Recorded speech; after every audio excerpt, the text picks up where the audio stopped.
Si tout était permis pour un jour, tu peux faire absolument ce que tu veux, qu'est-ce que tu ferais? J'irais peut-être taguer l'Elysée comme ça. Oh, ça peut être pas mal. J'essaye d'avoir un rendez-vous avec la plus jolie femme du monde et de faire un bon repas avec elle. Waouh. Ouais, j'embrasserais tout le monde.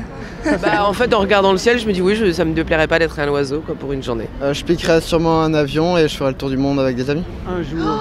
S'il y avait une liberté absolue pour un jour, qu'est-ce que vous feriez? Je changerais tout dans le pays. Politiquement, j'irais beaucoup. Je laisserais la part belle à toutes les initiatives, dans tous les domaines. Je distribue plein de billets. T'en as au moins? Bah non, mais si tout était permis. Hein, on les récupère chez Cahuzac ou machin et on les distribue. Je m'envolerais pour le Canada. Un vol d'oiseau. Au-dessus de l'océan. Les gens ne rêvent plus, c'est ça le problème. Organiser une grosse fête avec tout le monde dans Paris. Que tout le monde se retrouve sur une place et qu'on boive et qu'on danse toute la nuit, on joue de la musique, que chacun amène son instrument et qu'on fasse une grosse journée chanson. Genre jeudi en pleine journée, comme ça même ceux qui travaillent sont obligés de venir. Mademoiselle, si tout vous était permis pour un jour, qu'est-ce que vous feriez? Je crois que je marcherais nue dans la rue. Ça c'est pas mal. J'achèterais tous les bonbons de la terre. Et c'est tout. Peut-être j'irai pas travailler. Mais là, il faut que j'y aille vraiment. Je suis désolée. J'irai pas à l'école. J'irai sur la Lune. Rendre les gens plus heureux, plus aimables, plus... Parce que c'est tellement un problème dans la vie. Ils font tous des tirs des gueules d'enterrement. C'est pas ça qui va résoudre leurs problèmes. Mais puis parce que ça s'imprime dans votre cerveau. Si vous souriez, c'est la méthode Coué, vous êtes heureux. Je vais pisser sur les pompes au président. Moi, je crois que je brûlerais Internet. Je détruirais Internet, ouais. Je crois que c'est ça que je ferais. Je passe dans la tête des gens, de tous les gens de la Terre entière et surtout des plus grands. Et tu fais quoi dans leur tête? Et je leur change tout.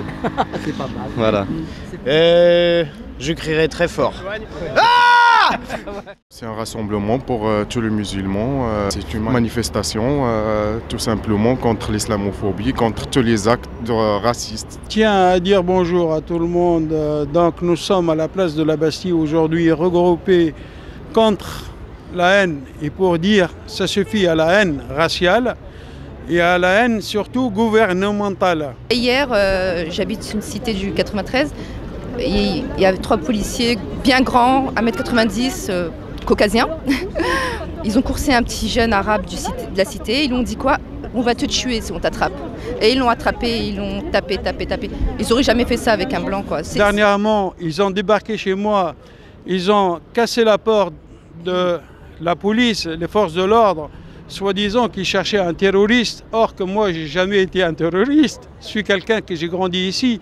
Donc ils ont pété la porte, ils ont perturbé mes enfants mineurs et tout ça, mes 3 enfants et tout ça dans le 16e arrondissement, sans se faire passer par les gardiennes, sans sonner à la porte. Tout ce qu'ils ont fait, donc ils ont fait leur cinéma, comme il a dit mon fils de 11 ans et tout ça, un cinéma à l'américaine, qu'ils ont fait, et donc ils ont déglagué la porte et tout ça, et tout ce qu'ils ont dit, même pas un mot d'excuse ou quelque chose comme ça, tout ce qu'ils ont dit à mon ex-femme, d'y aller se diriger vers le procureur de la République. Non, ils ont la haine, vraiment la haine. C'est une jeunesse gâchée, ça. Et c'est ça, si on leur demande s'ils sont français, ils vont dire non, on est français parce qu'on a les papiers, on est français parce qu'on est né là, mais on ne se sent pas intégré dans la communauté française, quoi, finalement. J'ai peur qu'on est en train de stigmatiser aussi, entre autres, la jeunesse. Cette jeunesse, surtout des banlieues, que Dieu bénisse cette jeunesse, force vive de la nation. Cette jeunesse, c'est le trésor de la nation et on est en train de la stigmatiser. Et j'ai peur qu'on le fait exprès. La droite peut trouver un sujet pour abattre afin de monter dans les sondages et la gauche peut trouver un terrain pour recevoir les voix. Mais ça ne change ni avec la droite ni avec la gauche. Monsieur Valls, Premier ministre, dire que l'islam fasciste, il ne devrait même pas avoir ces propos-là. Les gens les associent musulmans et terrorisme. C'est ça. Et nous on est là en fait, on a une mission aussi, c'est de dissocier ces deux points-là. Il y a beaucoup de confusion, monsieur. C'est ça, c'est ça. Donc on veut dire stop. On a surtout beaucoup à revendiquer et expliquer qu'on peut être citoyen français et musulman à part entière. On voudrait qu'on cesse de nous montrer du doigt. Surtout qu'on a l'impression qu'on est les seuls en France d'être montrés du doigt comme ça. Il y a cette présomption d'innocence qui se transforme en présomption de culpabilité, où là on doit se laver de tout soupçon. Vous voyez, c'est ça qui est insupportable. Il y en a marre qu'on ait toujours à s'excuser de choses que l'on ne fait pas. Je n'ai pas à m'excuser de choses qui ont été commises par d'autres personnes.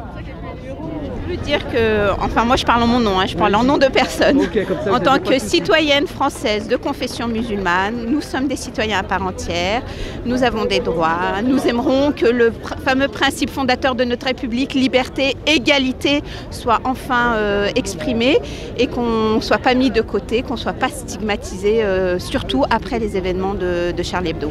On ne juge pas l'apparence, on n'a pas le droit de juger l'apparence, on n'a pas le droit de...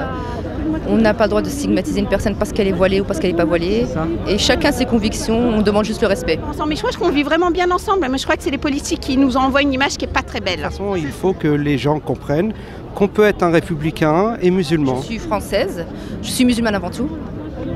Je suis française après, d'origine marocaine. Je pense que vraiment l'être humain est fait pour vivre en communauté, pour vivre ensemble. Et c'est vraiment quelque chose qu'on essaye de créer depuis une cinquantaine d'années, de diviser les gens, de créer cette haine. Et c'est pas naturel finalement, parce que la nature est qu'on s'aime et qu'on s'apprécie et qu'on s'aide. On veut que tous les citoyens de ce pays doivent vivre tous dans les mêmes valeurs d'égalité, de fraternité, de liberté. On sent que cette minorité est stigmatisée, elle n'a pas toute l'égalité, elle n'a pas toute la liberté, elle n'a pas toute la fraternité.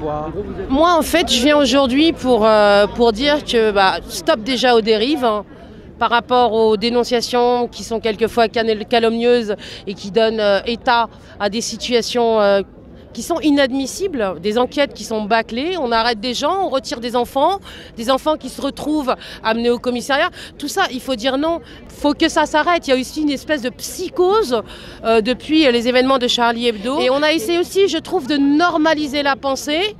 Et non, voilà, il y a des gens qui ne sont pas Charlie. Alors je dis non au Patriot Act, ce sont des mesures liberticides et il est hors de question de passer par ces mesures-là qui nous limiteraient sur nos libertés. On en a besoin de ces libertés-là. Voilà, l'islam c'est la paix et ça restera la paix. Nos parents sont arrivés ici avec des papiers, on n'est pas arrivé avec des kalachnikovs. Après, il y a des cas d'exception, mais je ne sais même pas si c'est vrai, donc voilà. Moi, personnellement, je vais avec des juifs, des chrétiens, des témoins de Jéhovah, tout ça, j'ai jamais eu aucun souci. Et jusqu'à aujourd'hui, c'est pas moi qui guide les gens, c'est Allah qui les guide. Et voilà. J'ai quand même la chance de vivre dans un pays où il y a de la diversité. Aujourd'hui, c'est vrai qu'il y a beaucoup de musulmans qui pensent à partir. Moi aussi, j'y ai pensé, mais en même temps, en Algérie, je peux pas y vivre non plus. S'il y a égalité de chance entre les enfants de Clichy-sous-Bois, de la Courneuve et du 16e et 7e arrondissement, il n'y aura pas d'échec scolaire et on n'aura pas des enfants marginalisés. S'il y a la liberté, les gens vont s'impliquer pour faire avancer la République. On ne sent plus cette liberté. Tu n'es plus libre de manger comme tu veux, sinon tu n'as pas respecté la laïcité. Tu n'es pas libre de t'habiller comme tu veux, sinon tu n'as pas respecté la laïcité. Tu n'es pas libre de penser comme tu veux, sinon tu es intégriste et ne parlons pas du reste. Et donc c'est une assimilation, ce n'est pas une intégration des origines, des cultures, des idées. C'est ce qui manque à la France pour la faire avancer. Une mère de famille voilée s'est vue refuser l'entrée de la maternelle de sa fille par 4 vigiles. 2 élus de la majorité socialiste ont pu tenir des propos islamophobes sans être inquiétés. Ils continuent de siéger comme si l'islamophobie était une opinion alors qu'elle est un délit. Des enfants sont accusés d'apologie de terrorisme et d'autres par dizaines sont enlevés à leur famille. L'exemple cruel des enfants Msakni dont le cri a été en pointe par rapport à la lutte, d'un bébé de 3 mois arraché au sein de sa mère.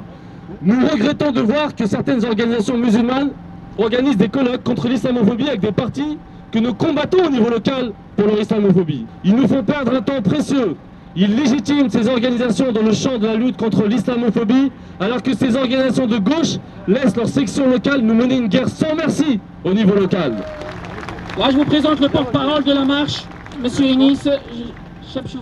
Pour ma part, contrairement au frère Youssef qui a parlé tout à l'heure, je suis français, né en France, d'origine étrangère, donc éternellement étranger, mais je refuse, par principe et par respect pour bon nombre de parents ou de grands-parents parmi nous qui ont libéré la France du nazisme, du fascisme, qui ont reconstruit la France alors qu'elle était poussière, Par principe, je refuse de laisser cette France-là pour laquelle nos grands-parents et nos parents se sont battus. Lorsque dans des plateaux télé, lorsqu'on voit dans des plateaux télé les mêmes personnes venir vomir leur haine sur l'islam, ça alimente l'islamophobie. Nous sommes l'héritier du combat de nos grands-parents. Nous sommes aujourd'hui les héritiers de nos parents qui ont lutté, qui ont souffert pour qu'aujourd'hui nous puissions librement, fièrement dire nous sommes français et nous ne laisserons pas cette France partir droit au mur en stigmatisant une partie de la population française pour leur appartenance religieuse. Les citoyens musulmans de France n'ont jamais tardé à accepter l'appel de la République quand elle a besoin d'eux. Leur sang a coulé en 1870, en 1914, en 1945. Il coulera tant que la République le demandera. Donc c'est pas le moment de dire que vous êtes des citoyens du deuxième rang. Donc tous les citoyens sont égaux, sont libres et sont frères dans cette République-là. Le salut de la République, c'est pas le salut des musulmans. Le salut de la République réside dans le fait qu'elle doit respecter ses propres valeurs. On se retrouve dans ces valeurs si elles sont respectées. Si les valeurs de la République ne sont pas respectées, ce n'est pas les musulmans qui coulent, c'est toute la République qui coule parce qu'elle n'a pas respecté ses valeurs. Oui. Nous sommes musulmans et nous sommes fiers d'être musulmans. Nous sommes fiers d'être musulmans et d'avoir libéré la France. Nous sommes fiers d'être musulmans et de participer à l'essor économique de la France. Nous sommes musulmans et nous sommes fiers de pouvoir s'investir en France pour que la France rayonne aujourd'hui dans le monde. Et on ne veut pas. Donc on est aujourd'hui un collectif d'agriculteurs bio et aujourd'hui on revendique cette part de subvention qui a été due et qui n'a pas été versée.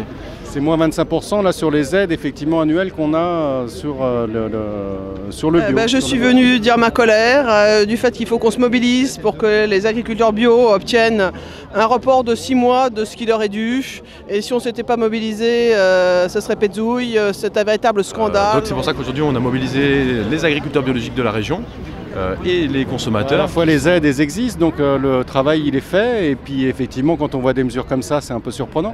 Aujourd'hui, il y a des millions de personnes qui sont des consommateurs du bio, qui comprennent pas, qui se disent qu'est-ce qui se passe? D'un côté, nous, on fait un effort pour changer de comportement, et de l'autre côté, il y a le gouvernement qui tape sur les agriculteurs en leur retirant leurs subventions. C'est important que les agriculteurs bio puissent vivre, qu'ils aient des subventions, ne pas leur couper comme ça. Je trouve que c'est l'avenir, l'agriculture biologique. Moi, je suis là aujourd'hui pour dire qu'en même temps, on ne peut pas un jour décider de ponctionner de 25% les aides au bio et le lendemain les redonner. Enfin, les agriculteurs, ils sont complètement paumés. À un moment donné, il faut construire de la confiance et il faut construire de la durée. On a un ministre qui passe son temps à expliquer une agriculture durable et ci et ça, et pendant ce temps-là, il donne des subventions pour la recherche sur les OGM, beaucoup de subventions pour la recherche sur les OGM. On donne également des facilités pour ouvrir des fermes-usines, et pendant ce temps-là, on réduit les aides pour la bio. Le choix n'est pas prêt d'être fait parce que le poids des lobbies sont trop influents sur les partis politiques et sur les gouvernants. D'abord parce que l'agriculture biologique est très mal représentée. Deuxièmement, parce qu'il y a un discours politique qui dit on va favoriser, on est CAP 21, voilà, on va vers l'amélioration, on veut de la qualité, et puis on supprime des subventions. Concernant je veux dire, les lobbies et notamment la FNSEA, etc. Moi, en tant qu'écologiste, j'ai l'habitude. Je sais que ces gens, ils ne travaillent pas pour le bien public, ils ne travaillent pas pour l'utilité publique, ils travaillent pour faire plus d'argent. Mais c'est évident qu'il y a des lobbies qui ont la parole, et puis les autres, on fait juste semblant de les écouter. Il me semble me souvenir que Hollande avait promis de soutenir l'agriculture biologique, donc je ne sais pas ce qu'il fait, hein. Bon, mais c'est à tous les niveaux qu'on est déçus, ça c'est clair. C'est un jour c'est oui, un jour c'est non, donc c'est 3 pas en avant, 2 pas en arrière, c'est un peu compliqué. Quand on passe son temps à expliquer qu'on est pour le développement durable, il faut commencer par donner des subventions là où ça va bien. Et ce qu'on souhaite aujourd'hui, c'est affirmer surtout la volonté d'avoir un système d'aide pérenne et stable pour les 5 années à venir, les 5 nouvelles années de la PAC à venir. Voilà. L'agriculture industrielle, elle pollue les sols, elle rend les agriculteurs malades, elle rend les consommateurs malades et elle pollue l'eau. Et tous ces coûts cachés, ils sont nulle part et on nous explique que la bio est chère. C'est un véritable scandale. Beaucoup de ces personnes qui pensent qu'il faut continuer à arroser de pesticides les terres agricoles sont des gens qui en fait ne sont pas plus des paysans, ce sont des industriels et donc on ne parle pas du tout de la même chose. Vous savez très bien qu'il y a des aides aux surfaces, les maraîchers bio ils ont besoin de 1, 2 ou 3 hectares, donc forcément les aides aux surfaces elles vont au gros, qui vont de plus en plus gros. Voilà. On sait bien que les lobbies de l'agriculture et de l'agroalimentaire détruisent la santé d'une façon ou d'une autre et c'est donc pas l'avenir. J'ai fait voter en novembre dernier une stratégie pour une agriculture durable et de proximité. En Ile-de-France, on a un vrai problème. 80% de l'agriculture francilienne, c'est de la grande culture céréalière qui va à l'exportation avec des chefs d'entreprise qui ont le nez bloqué sur les cours. Aujourd'hui, on ne parle plus de ferme, on parle d'exploitation agricole. On exploite la terre, on exploite les animaux et on exploite les hommes puisque en fait les propriétaires ne sont pas les gens qui travaillent sur la terre. Et donc l'idée c'est de dire, bon sang, il y a 12 millions de consommateurs qui ne rêvent que de manger des produits locaux et bio de bonne qualité, qui ne rêvent que de connaître les agriculteurs qui le font à proximité. L'Île-de-France, c'est 50% de son territoire, il est agricole et les franciliens, ils ne le savent pas et ils n'arrivent même pas à trouver des produits franciliens dans leur marché, dans leur supermarché ou dans leur AMAP. Moi je suis dans une AMAP et j'essaye de vivre un peu plus sainement. On nous apprend à l'école que le bio c'est la vie et que malheureusement c'est pas concret dans la vie de tous les jours. Le bio se fait de plus en plus rare et de plus en plus cher et de moins en moins accessible. Et donc voilà, je suis là pour les soutenir. C'est pour ça que le consommateur, il doit vraiment être au centre il est au centre du bio déjà et c'est lui qui doit faire le choix. C'est lui qui est vraiment l'acteur. C'est inévitable. Moi j'adore Télévocal. C'est Canal 31. Dis-le encore une fois, ça me fait tellement du bien, moi qui suis bénévole. En tout cas, oui, Canal 31. Donc, et ça, c'est quoi? Jeune homme, si tu obtenais un rendez-vous avec quelqu'un de connu, ça serait qui? Scarlett Johansson. Et pourquoi? Elle est belle gosse. Et puis bon, c'est Black Widow quand même. Peut-être Verratti. C'est ton jour du moment? Ouais. Peut-être Jean-Pierre Foucault, une personnalité qui est proche de ma culture, de ma personne. Comme il est du Sud, moi aussi, je me sens plus proche, oui. Beyoncé? Ça m'étonne pas. Pourquoi Beyoncé? Parce qu'elle est belle et elle chante trop bien. J'ai voulu connaître Céline. David Bowie, elle est controversée, mais comme il aimait personne de toute manière... C'est un monument, il a posé les fondations de la pop et il a tout revisité en étant un artiste un peu total. Bonjour madame, j'ai une question à vous poser. Si vous obteniez un rendez-vous avec quelqu'un de connu, ça serait qui? Personne, je ne peux pas prendre rendez-vous. Merci. Parcours admirable, pourvu que ça dure. Fleur Pellerin, je pense, parce que j'aimerais bien lui parler. Oh là là, qu'est-ce que ça serait? Un rendez-vous avec quelqu'un de célèbre? Aidez-moi Jacqueline. Non, c'était plus pour lui parler éducation à la culture et tout ça. En tout cas, j'aimerais bien lui donner des idées. Ouais. Voilà. J'aime bien Alain Souchon, mais je pense que si je le voyais, je le trouverais bien... quand même vieilli quoi, mais comme moi. Il fait des chansons qui parlent au cœur. Yasmina Kadra. C'est un écrivain d'origine algérienne mais qui vit en France depuis longtemps et qui écrit des livres que je trouve extraordinaires. Je suis bien curieux de savoir moi avec qui vous aimeriez passer la nuit. Bon allez, disons Philippe Noiret. Si tu arrivais à obtenir un rendez-vous avec une célébrité, ça serait qui? Cameron Diaz. Sinon dans les célébrités masculines, j'aime bien Mathias Schoenaerts, j'aimerais bien lui parler. Aussi c'est un bon acteur. D'accord. Mais il est aussi agréable à regarder, on va pas se mentir. Georges Clooney. Wow. Ouais, un peu vieux pour toi maintenant. C'est pas grave. Ce serait Georges Clooney. Oh là là, mais vous aussi, décidément, pourquoi Clooney? Bon, parce que c'est un mythe, voilà, c'est tout. Puis il a l'air de bien préparer le café. Daroussin. Ouais. Je l'ai vu en interview l'autre jour et c'était assez sensé ce qu'il racontait. Ouais. Ou alors Jean Ormesson, parce que alors moi je pourrais passer... Ah ouais. Bon, je l'ai déjà rencontré, mais voilà.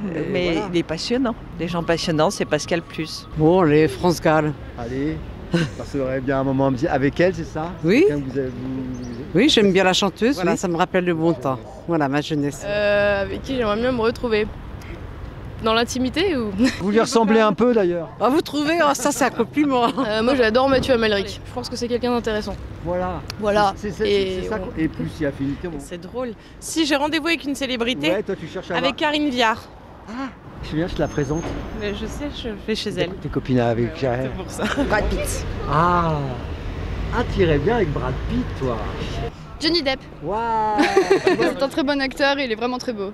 D'accord, j'imagine qu'il joue bien en plus. Ah oui, ça c'est clair. Moi j'aimerais bien me retrouver avec Hollande parce qu'il paraît que c'est un sacré coup.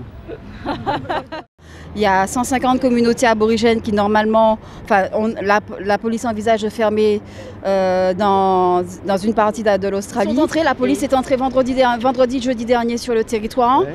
Ils ont voulu éteindre leur feu, ils ont cassé les tentes, ils ont cassé là où ils se trouvent en fait de manière très pacifique. Il y a des aborigènes, des communautés aborigènes et d'autres personnes qui viennent les soutenir. Les aborigènes étaient là avant déjà et puis on leur a aussi volé leurs terres et on les a bien retranchés dans les endroits qui sont assez hostiles en Australie. Faut savoir que dans le désert, ça peut monter jusqu'à 50 degrés. Récemment, le Premier ministre Abbott, australien, a déclaré, et ça crée une onde de choc en Australie, qu'il serait temps que l'Australie arrête de subventionner les communautés aborigènes et parce que l'Australie n'a pas financé le mode de vie traditionnel des aborigènes. Il y a beaucoup de racisme aussi. Les Australiens sont très racistes. Il y a même des amalgames faits avec les Indiens parce que les Indiens ont un peu la même couleur de peau que les aborigènes. Et donc le racisme va jusque-là. Dans tous nos livres d'histoire, on ne parle pas des Amérindiens qui ont fait le débarquement de Normandie, on ne parle pas des aborigènes qui sont morts pour la France, ni même les gens des colonies françaises qui sont morts pour la France. Actuellement, on assiste au plus grand génocide, il est mondial, ça se passe dans tous les peuples du monde. Les multinationales et les États terroristes sont en train de retirer tous leurs droits, non seulement au Brésil avec les PEC 215, au Canada. Donc il y a de très très gros intérêts, ça représente des milliards de dollars et actuellement, en fin de compte, tous les retours sur les droits des peuples autochtones sont liés entièrement à des richesses minières, que ce soit au Pérou avec Yanacocha sur l'or, que ce soit en Australie avec l'uranium. On n'est pas sorti de la colonisation en fait, donc l'Occident doit se remettre en cause. Je pense qu'il y a beaucoup de choses à changer et c'est maintenant. C'est l'empire colonial. La France est coloniale comme l'Angleterre. Le drapeau, malheureusement, il y a l'empreinte de colonialisme dessus. Et c'est quelque chose de triste parce que du coup, on n'oublie jamais. N'oubliez pas que vous êtes nos esclaves, entre guillemets, on fait ce qu'on veut de vous. C'est impitoyable le fait qu'ils ont subi l'esclavage et qu'ils ont subi un tel génocide comme les nôtres ont subi en Amérique et c'est pour ça qu'on est là. Ces peuples actuellement sont en train de revendiquer leurs droits, mais c'est surtout leur vie, leur droit de vivre. Et ce que les Occidentaux doivent comprendre, c'est que c'est leur vie aussi qui sont en jeu, parce que en continuant à miner de l'uranium, on continue cette société de pillage et de gaspillage, et on va finir par le payer. Moi je suis originaire du Brésil, donc justement nous connaissons aussi ce problème là-bas. Ça me touche profondément le fait que justement le vol de terre, justement c'est quelque chose qui détruit des peuples entiers, alors qu'eux ils préservent la nature justement là où ils sont, et ceux qui veulent reprendre, ils veulent juste la détruire. Étant descendant d'autochtones d'Amérique du Sud, j'ai ici avec moi un t-shirt que des aborigènes m'ont donné eux-mêmes, avec le vrai drapeau, qui devrait être le vrai drapeau de l'Australie.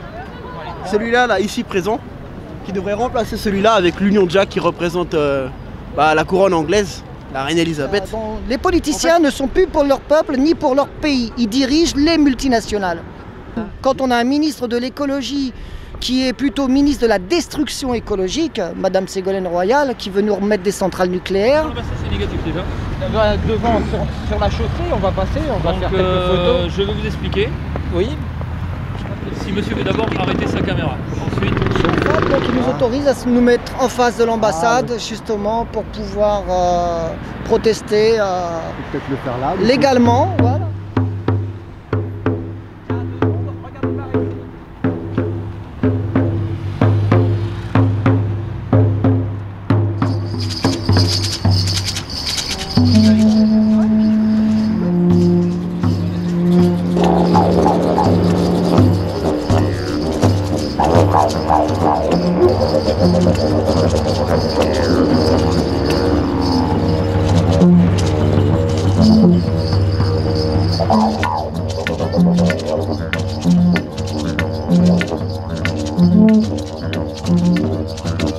J'ai vécu en Australie pendant 1 an et j'ai pas mal voyagé dans le désert australien notamment. Et je suis allée jusqu'à Alice Springs et j'ai vu comment vivaient les aborigènes. Et je pense que, comment dire, détruire leur village, ce serait une grosse erreur. Parce que quand on voit comment ils vivent dans les villes, c'est vraiment la misère. Les aborigènes ont le droit de vivre sur leur terre.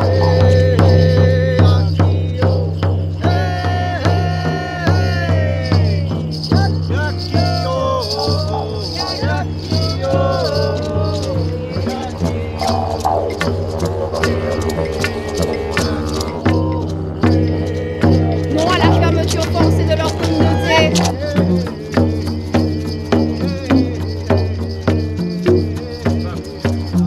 Les communautés ont appelé à une grande journée d'action aujourd'hui. De façon, ils sont déjà sur place depuis très tôt ce matin. Ils ont été des milliers à converger sur le Parlement au niveau à Adélaïde. Il y a eu d'autres, il y a un peu partout des marches, des actions culturelles en Australie. Dès qu'on écrase un peuple, eh bien, c'est tous les peuples et c'est toute la vie qui est écrasée. Et donc on doit être solidaire des aborigènes parce que c'est notre vie qui est en cause et ça, tous les Français doivent le comprendre.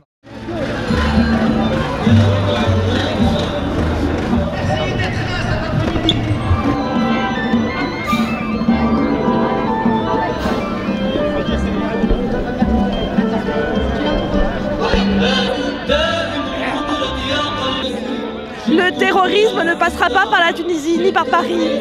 Je suis complètement atterrée par ce qui s'est passé. Et justement, ma présence ici, ainsi que toutes celles des personnes autour de moi, c'est pour dire non.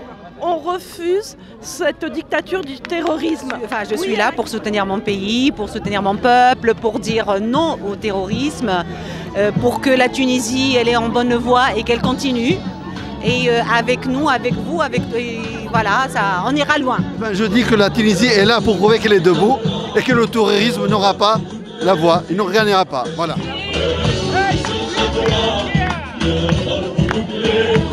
Et en tant que citoyen de monde, vive la liberté, vive la démocratie, vive l'être humain, vive l'histoire humain aussi, parce que de frapper le corps du musée, c'est frapper l'histoire de l'humanité. Voilà. Mais c'est pas normal que ça se produise en pleine journée et qu'il y a des gens qui arrivent à s'infiltrer comme ça dans un musée et à tuer des gens sans raison.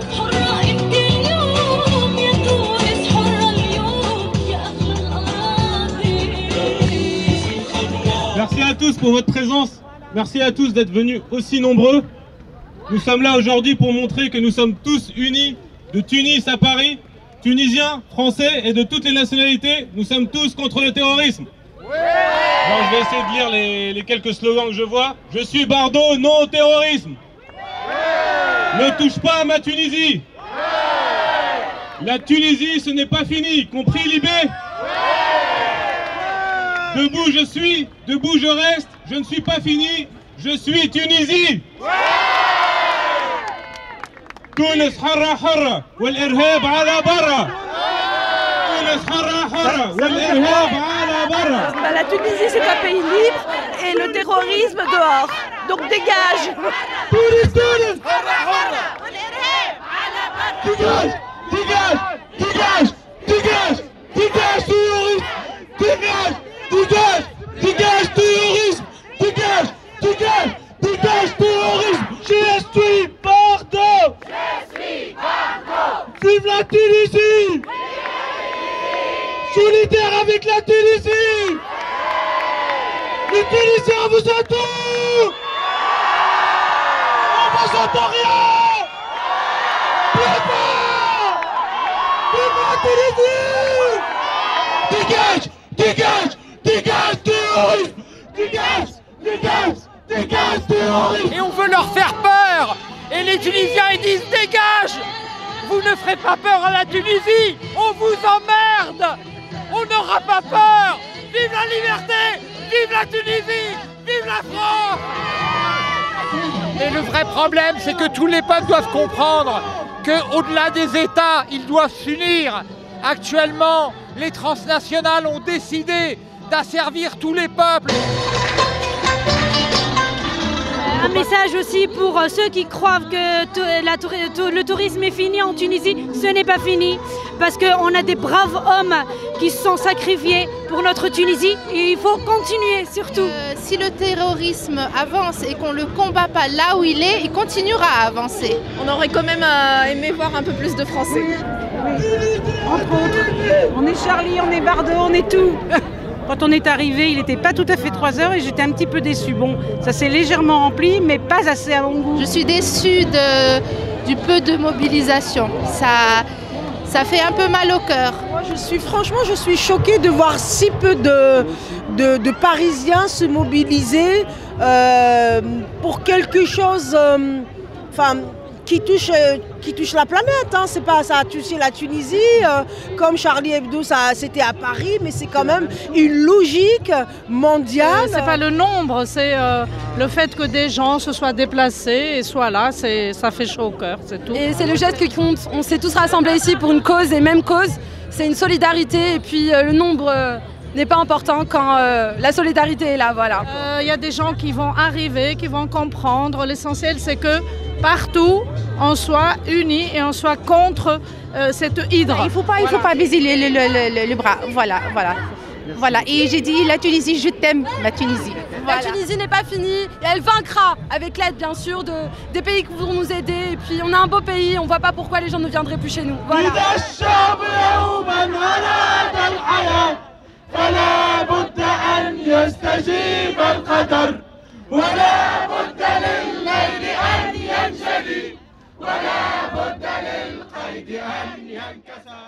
Madame, si vous pouviez habiter n'importe où, vous habiteriez où? N'importe où. Hein. Vous êtes libre de faire ce que vous voulez, même dans des lieux non, bizarres. là, je suis très bien.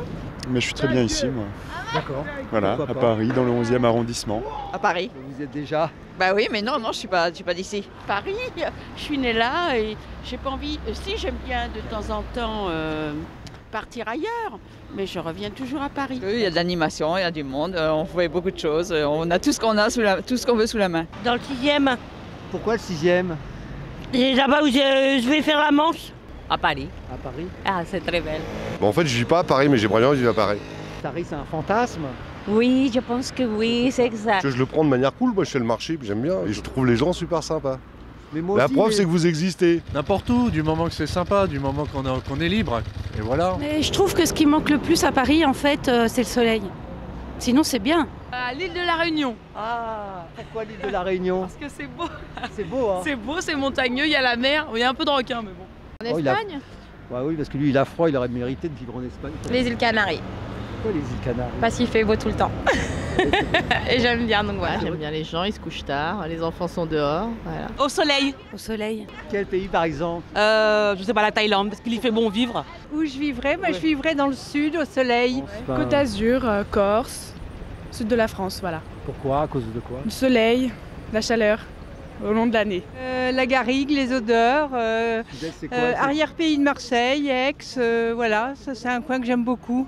En Grèce, malgré ce qui se passe en ce moment. Partir, pourquoi pas faire un petit road trip en Amazonie, ça peut être sympa aussi. Un peu dans la forêt, voir des migales. Avec les enfants, sans les enfants, n'importe. N'importe. Vous êtes ouvert En Australie. J'aimerais habiter en Australie parce que c'est un pays où les problèmes passent au-dessus et on continue dans le quotidien. Je trouve que ça fait un peu Amérique, mais genre c'est pas le même continent. Si tu pouvais habiter n'importe où, t'habiterais où? En Amérique. Pourquoi en Amérique? Parce que la vie, elle a l'air bien là-bas. T'es un peu en mode ricain, toi? Ouais, voilà, skater. En Australie. Ah, toi aussi. T'es au moins la 4e. Pourquoi l'Australie? Parce que c'est un pays où il fait bon vivre, il fait toujours chaud, les gens sont gentils. J'ai étudié 6 mois là-bas et je peux vraiment vous dire qu'on sent une différence quand même. J'ai une question à te poser. Si tu avais la possibilité de vivre n'importe où, n'importe comment, tu vivrais où et tu vivrais comment? Je retournerais en Normandie et je vivrais peinard. En Bretagne. Pourquoi en Bretagne, madame? Parce que c'est joli la Bretagne et je suis bretonne. Et où en Bretagne? Dans le Morbihan. Mais moi je suis du Jura, alors je retournerai dans le Jura. Dans le 92. Pourquoi 92? J'ai grandi là-bas, c'est tout. Ah, c'est pour ça que vous voulez y retourner? Ouais. Autre chose que sa terre natale, ça ensorcelle et j'apprenais le chemin.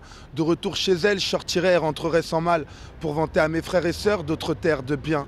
À savoir que la tour de Babel s'est fait à pattes et que maintenant il y a des frontières de malins.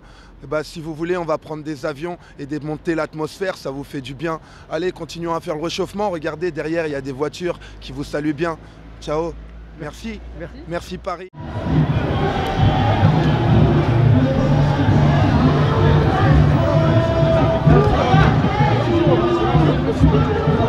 On est à Barbès et on fait une manifestation pour les sans-papiers contre le racisme.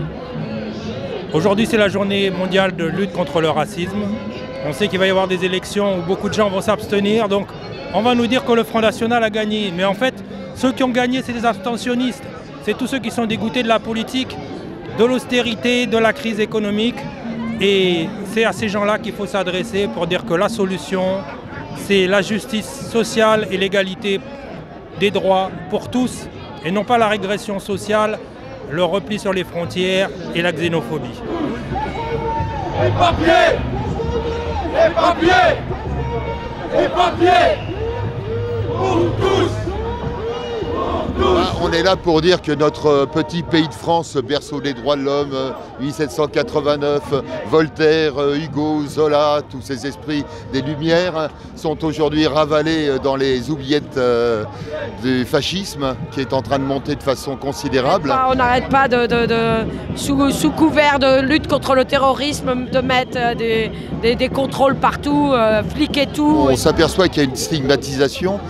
On ne va pas dire non plus que c'est une stigmatisation avec des yeux qui se transforment en revolver, mais on voit des tas de petits cas de racisme ordinaire, on va dire. Et le pire de tout, c'est que tout ça est en train de se banaliser. Parce que le racisme, ça l'arrange à l'État, parce que ça sert les intérêts électoraux. Ils sont comme le FN, pareil. En fait, les fascistes en France ont réussi quand même, depuis ces dernières années, à banaliser l'inacceptable. Et on peut remercier nos politiciens d'hier ou d'avant-hier, de Mitterrand à Sarkozy en passant par Hollande, d'avoir joué avec l'extrême droite pour contrer soi-disant la droite, mais faire monter les thèses fascistes. Et puis le problème, c'est que les gens suivent et sont tout à fait d'accord avec ça. On fait gober n'importe quoi à n'importe qui. Mais ça, tant qu'il n'y aura pas les mêmes droits pour tous, on fera le terreau du terrorisme. Un camarade encore hier était au supermarché, un camarade sans papier, il y avait une vieille dame derrière, il la laisse passer, puis il avait un caddie un peu lourd, il dit je vais vous le prendre pour vous aider, et elle a fait 1 mètre de recul en le regardant, en se disant bon. Alors on voit quand même que dans ces fêtes-là, il y a un venin à dose homéopathique, mais qui est en train de s'infiltrer dans les esprits, de polluer les esprits, et je pense que là, il va falloir qu'on soit sacrément costaud et cimenté dans la durée. À force de pressurer les gens, soit ils vont crever, soit ils vont prendre le chemin des émeutes. Non, et puis je pense qu'on a réussi à séparer les gens, donc du coup les gens ne se lient plus entre eux, et puis aussi à faire passer un message comme quoi ça sert à rien quoi, en fait, de lutter parce qu'on n'arrivera à rien. Donc du coup tout le monde lâche l'affaire. J'aimerais être comme la plupart du peuple français, sous anesthésie générale.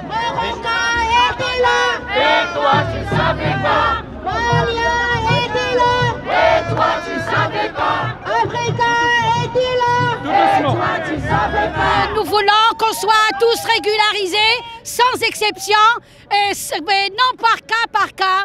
Et que c'est ça pour éliminer cette histoire du racisme. C'est ça le racisme. C'est la discrimination de toutes les races. La discrimination égale le racisme.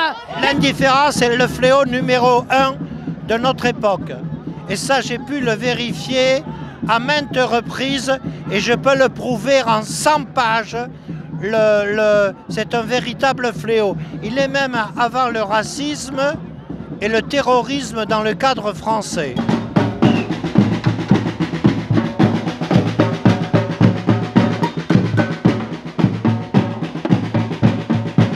Qu'est-ce qu'on veut? Les papiers. Qu'est-ce qu'on veut? Les papiers. Qu'est-ce qu'on veut? Les papiers.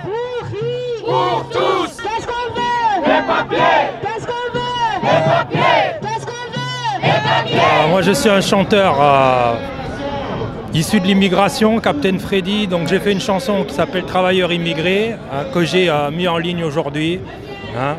Travailleurs immigrés dans la douce France, travailleurs immigrés, dis-moi où est la chance. Travailleurs immigrés dans la douce France. Travailleurs immigrés, il faut suivre la cadence.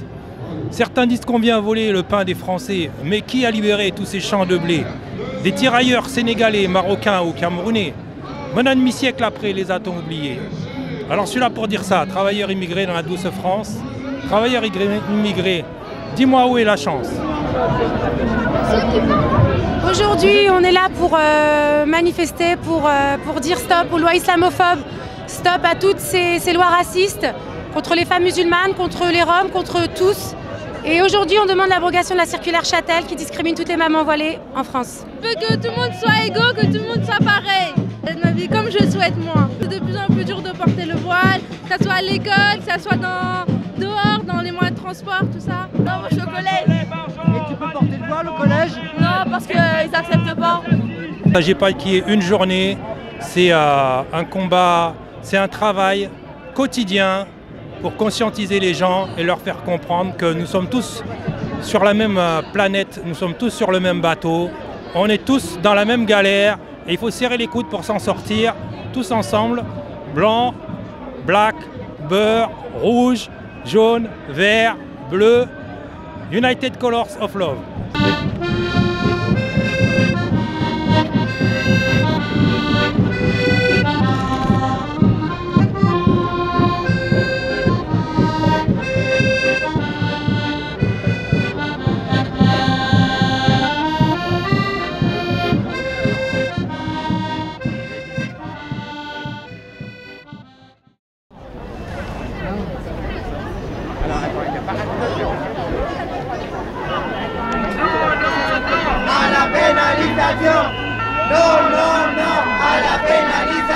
Si on est là aujourd'hui, après la marche de la Journée mondiale des droits des femmes, où on a pu aussi évoquer les conséquences de cette proposition de loi qui va être étudiée et sûrement votée lundi au mardi. Alors on se trouve sur la place Pigalle, du côté où il y a la belle boîte de nuit Folie en Pigalle.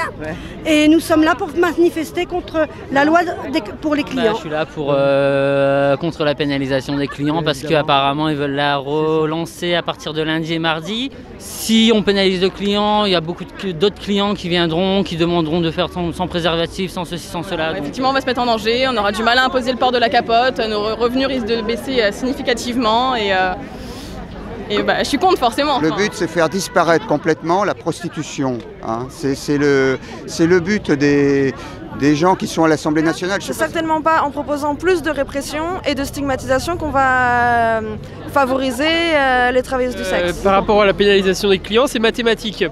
Plus il y a de clients, plus il y a de choix, plus il y a de sécurité. Moins il y a de clients, moins il y a de choix, et plus on est obligé de se ramasser les connards, et ça fait peur aux gens bien. Et éradiquer la prostitution, ça veut dire éradiquer les putes. Comment on peut, aujourd'hui au gouvernement, dire qu'on veut éradiquer des femmes ouvertement, c'est énorme. Je comprends pas que les gens bondissent pas plus que ça. Le problème, c'est qu'on a en effet des personnalités politiques qui ne connaissent absolument rien aux réalités du travail du sexe et de manière générale aux réalités des femmes précaires, j'entends. Et à partir de là, bien évidemment que leur compréhension de nos problématiques peut forcément mener vers des solutions qui ne vont pas du tout correspondre à ce qu'on veut nous. Et c'est scandaleux de penser qu'on peut se permettre de réfléchir à leur place, ce qu'il faudrait pas. Ils parlent bien d'éradiquer. Anne Hidalgo, par exemple, à Paris, a bien prononcé le mot éradication. Hein, elle a été très claire et les autres ont dit la même chose. La pénalisation des clients, c'est une idée un peu idiote. Et même du point de vue de ceux qui veulent abolir la prostitution, c'est un peu comme s'ils décidaient qu'ils allaient mettre fin, je sais pas, ça me semble complètement absurde en fait. Le travail du sexe a permis aux personnes trans de lutter contre l'exclusion et pour défendre leurs droits humains. Alors ils veulent aller très loin parce qu'ils veulent, après ils feront fermer les sex shops, ils feront interdire des journaux qu'on trouve chez les marchands de journaux. Oui, je suis client, je dis haut et fort, voilà. Parce que si on attaque les clients et les prostituées en même temps, parce que c'est les deux qui veulent attaquer, les prostituées et les clients, et si on touche à cette liberté-là, ils vont toucher toutes les libertés et il n'y en aura plus aucune dans ce pays. Et, si on est là, c'est pour dire que les conséquences d'une telle mesure pourra mettre en danger la dignité des populations, comme ça peut être nous, les personnes trans, une population qui a été digne jusqu'au présent grâce au travail du sexe. Ça aura des conséquences catastrophique pour la société et ça va, comment dirais-je, dégénérer encore plus la société qu'elle est à l'heure actuelle. Si on veut faire sortir des femmes de la traite des femmes, à ce moment-là, il faut créer les conditions sociales qui font qu'elles n'ont pas besoin de recourir à la prostitution. Et que la prostitution n'est plus pratiquée que par celles qui le veulent. Il y a bien sûr des gens qui en sont victimes, des jeunes filles, des jeunes immigrés d'Afrique ou d'Europe de l'Est, de Russie, etc. Mais il y a certaines femmes qui en fait choisissent cette solution afin de gagner leur vie. Et c'est un métier qui existera de toute façon, donc il vaut mieux le réguler pour les personnes qui l'exercent en toute liberté. On est là pour défendre nos libertés. Derrière, ce sont souvent des femmes qui viennent, qui sont victimes de la mondialisation, qui arrivent à 50 ans passés et qui sont victimes de perte d'emploi, de la fermeture des usines dans le nord de la Chine et à qui de très mauvais passeurs disent que la France c'est un paradis, que c'est un Eldorado et que là elles vont trouver un travail tout de suite. La prostitution ne peut pas s'arrêter, elle existera toujours. C'est juste qu'ils veulent la faire disparaître du décor. Je pense que c'est pour faire bien pensant en fait, faire semblant d'agir, parce qu'il y a des choses à faire pour le travail du sexe. Je sais pas moi, donner des papiers aux migrantes, favoriser la transition des transgenres, donner de l'argent à celles qui voudraient arrêter peut-être. Franchement, c'est décevant. Comment, d'un côté, je peux dire bravo, Madame Belkacem, vous avez aidé à avancer la société. Madame Taubira, vous avez bien aidé à faire avancer la société. Monsieur Hollande, vous nous avez fait promesse pour le changement d'état civil des personnes trans. Monsieur Hollande, vous savez parler bien que les minorités et que les personnes de classe sociale défavorisées, il fallait les aider. Mais la preuve, vous êtes tout simplement des menteurs. Non, non, non à la pénalisation. Non, non, non à la pénalisation. Non, non,